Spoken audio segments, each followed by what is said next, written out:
বৈষম্য বিরোধী ছাত্র আন্দোলনের সমন্বয়ক হাসনাত আব্দুল্লাহ বলেছেন, নৌকা ফুটো হয়ে গেছে, বৈঠা খুঁজে লাভ নেই। বৃহস্পতিবার শেখ হাসিনার বিচার সহ 4 দফা দাবিতে সপ্তাহব্যাপী রেজিস্ট্যান্স উইক কর্মসূচির অংশ হিসেবে শাহবাগে সর্বাত্মক অবস্থান কর্মসূচিতে অংশ নিয়ে একথা বলেন তিনি। হাসনাত বলেন, ভারতের প্রধানমন্ত্রী নরেন্দ্র মোদীকে নিয়ে নৌকা চালানোর দুঃস্বপ্ন বাস্তবায়ন হতে দেওয়া যাবে না। 90 দিনের মধ্যে নির্বাচন বন্দোবস্ত করতে ভারতের প্রতি সাবেক প্রধানমন্ত্রী শেখ হাসিনার ছেলে সজীব ওয়াজেদ জয়ের আহ্বান সার্বভৌমত্বের জন্য হুমকি বলে মন্তব্য করেন তিনি।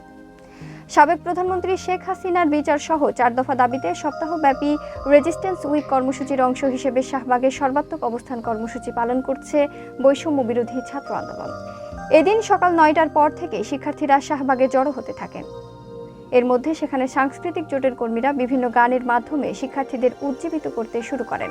দুপুর 12টায় এক প্রতিবেদনে লেখা পর্যন্ত হাজার খানেক শিক্ষার্থী জনতা শাহবাগে অবস্থান নিয়েছেন। তারা শেখ হাসিনা ছাড়াও তার দোসরদের বিচার দাবি করেন।